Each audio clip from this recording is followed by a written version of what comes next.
महाराष्ट्र में इस साल के आखिरी में होने वाले विधानसभा चुनाव के लिए सभी दलों ने कमर कस ली है।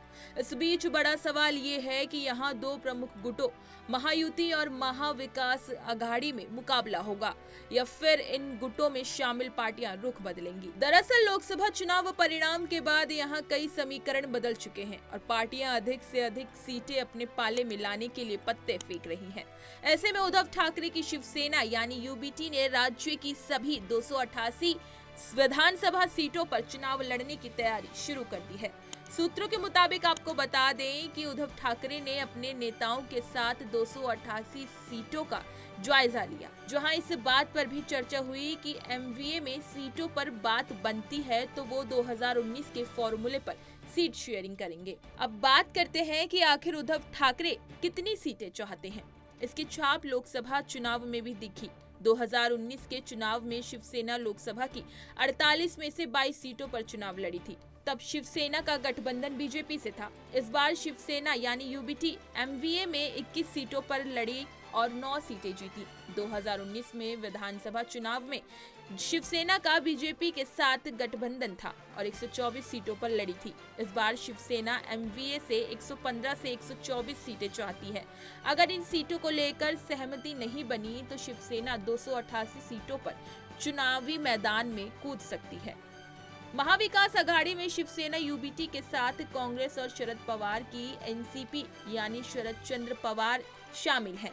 एमवीए में शिवसेना अपनी पारंपरिक सीटें चाहती है। मुंबई, कोंकण, मराठवाड़ा ठाकरे का गढ़ माना जाता है। यहाँ कांग्रेस और एनसीपी भी अधिक से अधिक सीटें चाहती है। ऐसे में पवार और कांग्रेस के लिए कितनी सीटें दे सकती है, इस पर उद्धव ठाकरे अपने नेताओं से विचार कर रहे हैं। यही नहीं, लोकसभा चुनाव के बाद बनी स्थिति के मद्देनजर एमवीए ने 90 से 90 सीटें लड़ने को लेकर भी चर्चा की है। बाकी की सीटें अन्य छोटे दलों के लिए छोड़ी जा सकती हैं। उद्धव ठाकरे जल्द ही अपनी और एमवीए में सीटों के फॉर्मूले को लेकर अपने नेताओं के साथ बैठक करेंगे। एमवीए में सीट शेयरिंग आसान नहीं रहने वाला है। महाराष्ट्र कांग्रेस प्रमुख नाना पटोले ने हाल ही में कहा था कि पार्टी ने लोकसभा चुनाव में बेहतरीन प्रदर्शन किया है। ऐसे में आगामी विधानसभा चुनावों में 150 सीटों से कम पर समझौता नहीं करेगी। लोकसभा चुनाव में कांग्रेस को 13, शिवसेना यूबीटी को 9 और एनसीपी को 8 सीटें मिली हैं। वहीं बीजेपी ने 9, एकनाथ शिंदे की शिवसेना ने 7 और अजीत पवार की एनसीपी ने 1 सीट जीती है। एक सीट पर निर्दलीय उम्मीदवार को जीत मिली। निर्दलीय सांसद ने कांग्रेस को समर्थन देने का ऐलान किया है। इस चुनाव में सत्तारूढ़ गठबंधन को बड़ा झटका लगा। ऐसे में एमवीए में शामिल पार्टियां उत्साहित हैं और विधानसभा चुनाव में भी जीत का दावा कर रही हैं। 2019 की बात करें तो 2019 के महाराष्ट्र विधानसभा चुनाव में शिवसेना ने 56, राष्ट्रवादी कांग्रेस पार्टी ने 54 और कांग्रेस ने 44 सीटों पर जीत दर्ज की थी। अब एनसीपी और शिवसेना में बड़ी टूट के बाद पहला विधानसभा चुनाव है। राजनीतिक विश्लेषकों का मानना है कि उद्धव गुट और शरद पवार गुट के साथ लोगों की सहानुभूति है। इसका असर लोकसभा चुनाव में दिखा और सत्तारूढ़ दलों से अधिक सीटें मिली। वोट शेयर देखें तो 2019 में विधानसभा चुनाव में शिवसेना को 16.41%, एनसीपी को 16.71% और कांग्रेस को 15.87% मिले थे। वहीं तब लोकसभा चुनाव में शिवसेना को 23.50%, कांग्रेस को 16.41% और एनसीपी को 15.66% वोट मिले।